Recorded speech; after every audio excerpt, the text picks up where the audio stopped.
wabarakatuh. Apa kabar Besti NGS? Semoga kalian diberikan kesehatan dan diberikan keproduktifan dalam berkarya setiap harinya. Senang sekali hari ini saya Haneka Nur Aprilia dan saya Tasya Aulia di podcast Dialog NGS. Cacucu No Secret. Besti NGS, dimanapun kalian berada, di episode kali ini kita akan membahas mengenai toxic relationship di zaman now. Yang dimana tuh toxic relationship ini sering kita jumpai juga di kehidupan kita, apalagi di para influencer.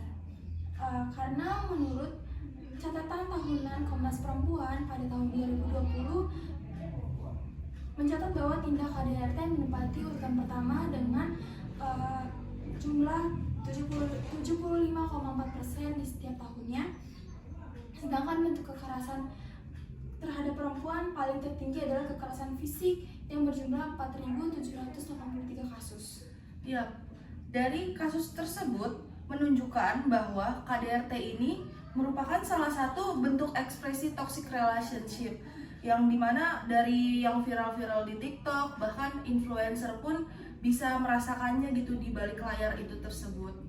Nah, pada episode kali ini kita akan kedatangan tiga narasumber kece nih guys, yang akan membahas mengenai toxic relationship di zaman now dari beberapa kasus. Betul, hari ini kita akan membahas 3 kasus ya guys, yaitu kasusnya Loli dan Fadel, terus ada kasusnya Dilan Janiar dan suaminya Safno, lalu ada juga Laura Anna dengan Gaga Muhammad. Langsung kita akan ke kasus pertama, yaitu kasusnya Loli, anaknya Nikita Mirzani, yaitu dia menjalin hubungan dengan seorang yang bernama Fadel. Nah, awalnya ini karena si Lolinya ini dia kayak mengumbar tentang kesedihannya guys di publik, di live Instagram, karena netizen mana coba yang nggak penasaran kan ya, apalagi kan dia pengen apalagi netizen ini selalu pengen tahu. Nah si Loli ini kan nangis dan memancing rasa kekepoannya si netizen ini.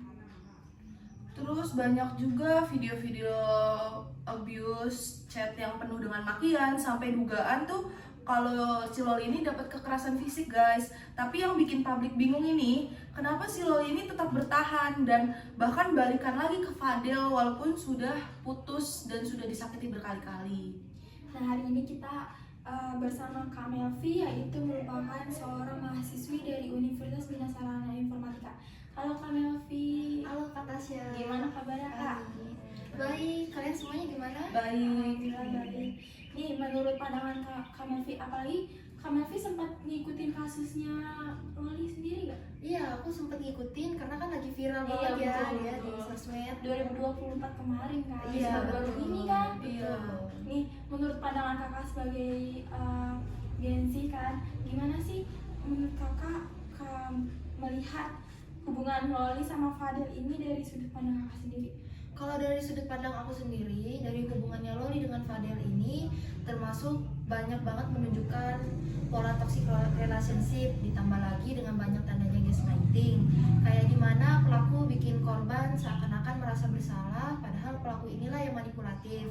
Nah, di sini Loli juga cenderung memiliki trauma bonding, yaitu memiliki keterikatan emosional pada pelaku sehingga jadi merasa bersalah dan meminta maaf dan maafin lagi seterusnya sampai seperti itu. Berarti ini jatuhnya kayak siklus ya, kayak disakitin, baikin lagi, lalu disakitin lagi, dibaikin lagi. Jadi terus-terusan kayak gitu aja terus ya. Iya, betul. Jadinya nih Loli ini bingung. Dalam hubungan ini termasuk cinta atau manipulatif kan, apalagi ditambah kan Loli ini kan anak ini Nikita Mirzani sudah termasuk artis papan atas, berarti kan nama dia sudah besar. Nah, hubungan ini udah diumbar ke publik sehingga Loli ini juga malu kalau untuk mengakhiri hubungannya atau merasa gagal sebagai pasangan. Nah, kalau misalnya kita udah di posisinya Loli nih Kak, menurut kakak nih apa sih yang harus kita lakuin kalau misalnya tuh mereka tuh lagi sadar kayak lagi disakiti, biar nggak ngulangi siklus itu sendiri. Kalau menurut aku langkah awalnya itu adalah kita sadar diri dan harus validasi. Kita kayak Loli itu harusnya berpikir, oh aku ini nggak pantas diperlakukan sama Fadel kayak gini. Nah, kita harus mencari validasi atau dukungan dari sahabat ataupun keluarga.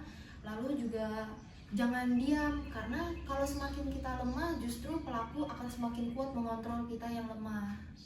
Benar banget ya Kak, berarti Iya. dari diri kita sendiri sebenarnya ya. Iya, betul. Karena yang mengambil keputusan kita bakal lanjut sama seseorang itu ya kita sebagai korban juga kan. Iya.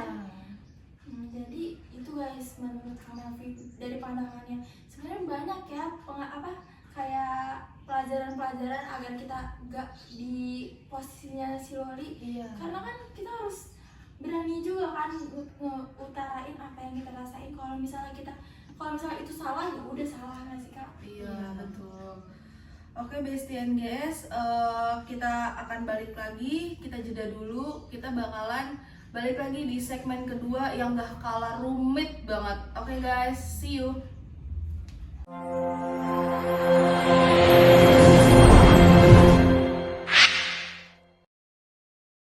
Oke guys, kita lanjut ke kasus yang kedua yang sempat viral di TikTok, Instagram, bahkan di X, yaitu kasusnya Dilan Janiar dan Safno, yaitu suaminya sendiri. Nah, kasus ini bermula dari dugaan perselingkuhan antara Safno dengan yang lainnya, wanita lainnya. Nah, tapi semakin kelamaan tuh netizen sadar bahwa adanya tindak kekerasan dalam rumah tangga. Dilan juga beberapa kali sempat memposting dirinya dia lebam-lebam. Bahkan dia juga memposting kalau dirinya dia lagi sedih, kayak tidak baik-baik aja dengan rumah tangganya dia. Akhirnya di suatu kesempatan itu Dilan speak up tentang hubungan rumah tangganya dia yang tidak baik-baik saja. Ternyata respon dari netizen itu ada yang mendukung dan ada yang tidak mendukung. Yang mendukung ini lebih ke si Safno ini adalah suami idaman, tapi yang tidak mendukung adalah si Safno ini dianggap laki-laki emosional. Nah, sekarang di sebelah kita ada Kak Fataya, itu merupakan mahasiswa dari Universitas Minasara Informatika. Halo Kak Fataya. Halo. Gimana kabarnya nih Kak? Alhamdulillah baik, kakaknya gimana? Baik. Nih, kan nama kakak Fataya ya? Iya. Itu tuh sebenarnya beneran kayak Fataya atau ada kayak panggilannya gitu? Soalnya agak susah Kepanjangan ya, ya, Kak? Agak kepanjangan susah loh sih. Fataya itu susah.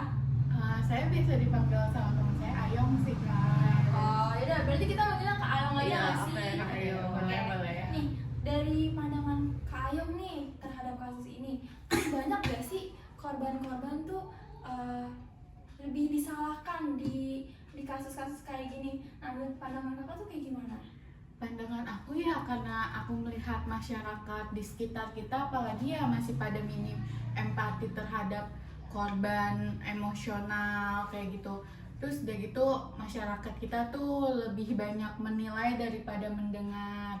Nah, korban seperti Dilan ini kalau menurut aku dia tuh termasuk tekanan finansial ya kayak anak. Terus dia kalau dia misalkan cerai, dia bakal mikir, oh gue gagal nih jadi istri, bakal kayak kalau dia kalau dia bertahan dia malah dibilang bego kayak gitu. Terus kalau dia bertahan dibodoh-bodohin, dia kayak serba salah sih kak. Benar. Nah kalau dilihat nih ya, Dilan ini sama Safno ini masih sering memposting kalau hubungan rumah tangganya dia nih ternyata baik-baik aja. Dan kayak netizen ini pada bertanya-tanya, ini sebenarnya fakta atau cuma settingan publik aja gitu. Kan public figure ya dia termasuknya ya, karena mungkin public figure kan banyak tuh ya kak berita-beritanya yang kayak manipulatif kayak gitu-gitu kan kak, biar beritanya makin naik dan dianya juga makin diundang ke sana sini, dan biar mungkin lebih banyak inian gitu. Terus mungkin kalau dari masyarakatnya mending kayak jangan dengar dari satu sisi sih, kayak tunggu aja klarifikasi dari mereka gitu. Kok emang yang satu nggak klarifikasi, ya udah jangan main ngejudge si korban atau apa, kayak tunggu aja kabarnya gimana, jangan main ngehujat sana sini gitu sih kakak. Oh, berarti tuh kita kita nih sebagai netizen berarti nggak boleh Kak kayak ngeliat satu sisi aja. Kita benar. harus ngeliat dua sisi, kayak kasusnya ini kan si Safno ternyata yang salah, tapi kita cuma ngeliat di satu sisi doang. Jadi orang berspekulasi Kak kalau misalnya Dilannya yang salah kan. Nah, itu menurut pandangan Kak Ayong nih. Tapi nih yang paling terpenting dari kasus ini tuh pelajarannya tuh menurut Kakak apa sih? Kalau menurut aku pelajarannya jangan bodoh sih sama cinta, apalagi kayak kalau misalkan kayak seperti Dilan kan dia kayak kekurangan kasih sayang ya kan, maksudnya jangan asal oh cowok ini sayang nih sama kita gitu, jangan langsung mengambilkan itu. Kayak kita harus lihat dulu ke depannya gimana, apakah mental si cowoknya baik buat kita ke depannya atau enggak gitu. Jadi kita benar-benar harus mencari tahu apakah dia sanggup gak nih sama kita, dia nerima kekurangan kita. Kalau emang dia nggak nerima, pasti kayak ya itu emosional, dia kayak bakal emosi ke kitanya juga. Dia harus benar-benar cari-cari yang ini sih Kak. Jadi itu pandangan Kak Ayong nih tentang hubungan Dilan Zaniar dan Safno. Oke Bestie NGS dimanapun kalian berada, kita jeda sebentar dulu ya guys.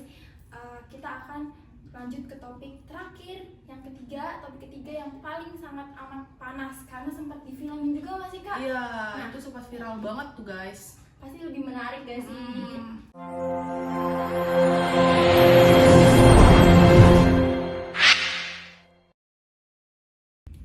Nah guys, kita udah masuk di segmen terakhir nih, yaitu kita akan membahas mengenai kasusnya Laura Anna yang sempat viral kemarin dan sempat dijadikan film juga. Pasti kalian udah pernah nonton juga kan? Nah, kita akan membahas itu karena Laura Anna ini kasusnya ini disebabkan oleh adanya kecerobohan antara pasangannya sendiri, yaitu Gaga Muhammad yang menyetir dalam keadaan mabuk dan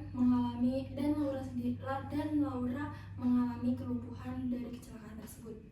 Yang bikin netizen murka, si Gaga Muhammad ini masih sempat-sempatnya dia hidup glamor, bikin konten, kayak nggak punya beban apapun. Padahal Laura ini terluka secara fisik maupun mental. Tapi Laura nggak diam aja, dia kuat banget dan dia meminta keadilan dengan cara dia bikin video-video di TikTok. Yang sempat viral itu dia pakai kursi roda karena dia mau minta keadilan dan minta haknya dia, kalau dia nih nggak boleh nih diginiin sama Gaga Muhammad, dan Gaga Muhammad ini harus dapat hak yang setimpal seperti Laura rasakan. Nah, hari ini di samping kita ada Kak Egi, yaitu merupakan seorang mahasiswa dari Universitas Bina Sarana Informatika. Halo Kak Egi. Halo, Gimana Kak kabarnya? alhamdulillah baik. Pasti Kakak udah pernah ngedengar kan kasusnya si Laura Anna ini. Apalagi kemarin sempat dijadiin film ya. Pasti orang mana sih yang nggak tahu ya kasusnya Laura ya kan? Menurut Kakak nih, menurut pandangan Kakak sendiri, apa sih yang bisa kita pelajarin dari kasusnya Laura? Menurut saya jangan biarin cinta bikin kita buta. Kalau pasangan kita nyakitin secara verbal, fisik ataupun emosional, itu bukan cinta. Dan kalau kamu menjadi korban, kamu punya hak untuk bicara dan dilindungi. Laura berani karena tahu dia bukan sendiri. Oh berarti tuh publik tuh sebenarnya punya peran ya dia. Betul banget, jangan glorifikasi pelaku hanya karena dia terkenal. Suara kita bisa jadi kekuatan buat korban lain untuk speak up. Pilih pasangan yang punya empati, bukan yang cuma jago ngomong manis doang. Cinta itu bukan pengorbanan yang bisa bikin kamu hancur. Nah setuju banget apa yang Kak Egi bilang tadi. Karena kan kalau misalnya kita disakitin kayak gitu, apalagi udah ngarah ke fisik ya guys ya, kita harus memperjuangkan keadilan itu. Apalagi si Gaga Muhammad ini nggak bertanggung jawab ya Kak. Betul. Jadi kita harus memperjuangkan ya, walaupun itu akan lama, tapi ya kita akan dapat keadilan. Masyarakat juga pasti akan memihak kita sebagai korban. Wah, nggak terasa banget ya, ini obrolan kita nih udah membuka mata banget ya. Kayak dari kisahnya Loli sama Fadel, terus tadi si Dilan Zaniar dengan suaminya tuh si Safno. Terus juga ini kita juga mendengar dari tanggapannya Kak Egi itu adalah si kasusnya si Laura Anna dengan pacarnya Gaga Muhammad. Kayak itu sangat-sangat pelajaran lah ya bagi kita kalau bukan hanya orang biasa saja yang mendapatkan toxic relationship, tapi kayak public figure juga dapat ternyata kan. Cuma emang dia baru bisa speak up dan netizen tuh baru tahu oh ternyata public figure juga merasakan, gak hanya cuma kayak romantisan aja di sosmed. Enggak, ternyata dia juga mendapatkan hak, kayak merasakan toxic relationship itu. Nah bener banget nih ya Kak Hania, apalagi kan kita harus mempelajari, harus apa ya, harus jadikan itu sebagai pembelajaran juga kan, karena kita kan bisa belajar dari pengalaman mereka bahwa kan cinta itu kan nggak selamanya indah juga, apalagi kita sebagai perempuan ya Kak. Jadi kita harus saling kayak ngejaga diri kita juga. Kalau misalnya cowok itu serasa udah nggak benar, misalnya kayak udah nyakitin kita, ya udah kita lepasin gitu aja nggak sih? Nggak perlu kita kayak baikin terus yang ada makin berulah kan. Jadi kayak buat kamu nih yang punya hubungan yang gak sehat, terus ngerasa terus dikontrol gitu sama pasangan gitu, ngerasa dikontrol, terus habis itu ngerasa dikekang, atau mungkin dia udah melakukan kekerasan kayak main fisik, main tangan kayak gitu, lebih baik di-cut aja guys dari sekarang. Lebih baik kita lebih sayangi diri kita sendiri lah, baru kita sayang kepada orang lain. Jadi kayak kita harus tetap menjaga diri kita agar jauh-jauh dari pasangan yang seperti itu dan dijauhkan dari musibah toxic relationship ini. Dan ingat juga kita ini berhak untuk bahagia, kalian serta semua orang yang ada di dunia ini, cewek, cowok tuh semuanya tuh berhak untuk bahagia dan mendapatkan pasangan yang baik. Dan jangan pernah ngerasa kalau misalnya tuh kita tuh sendiri, gak ada orang, gak ada teman-teman kita. Padahal tuh mereka tuh sebenarnya bakal support kalau misalnya kita bakal cerita, berani speak up, kayak kasusnya Laura Anna ya kan. Itu kan dia kan berani speak up kan ke publik, jadi dia bakal dirangkul oleh masyarakat. Apalagi dia public figure. Tapi kita bukan berarti kita public figure kita nggak dirangkul, tapi kita juga bisa cerita ke teman kita, ke teman yang bisa dipercaya. Kita juga bisa cerita ke yang handalnya itu kayak apa ya, kayak psikolog ya kan. Jadi kita konsultasi ke psikolog kayak gitu. Oke, udah di penghujung akhir ya guys. Kita mau berterima kasih dulu nih sama narasumber kita yang udah berbagi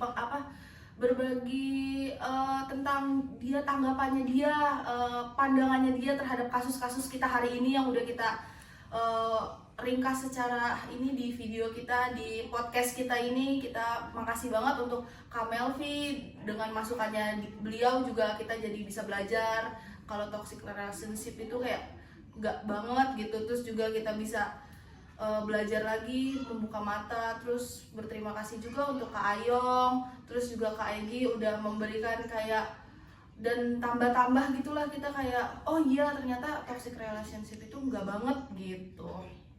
Dan terima kasih juga untuk para pendengar setia NGS dimanapun kalian berada. Karena tanpa kalian itu kita juga ini ya kayak kita butuh support gitu ya, guys. kita juga butuh support guys. Jadi untuk kalian tetap stay tune nonton podcast kita terus ya guys, dukung kita terus. Jangan lupa di follow, di komen, di subscribe, di like kayak gitu ya guys. Dan jangan lupa juga untuk selalu nonton podcast kita di episode selanjutnya. Oke guys, Sampai jumpa di episode selanjutnya. Bye. bye. Cacicu, no secret.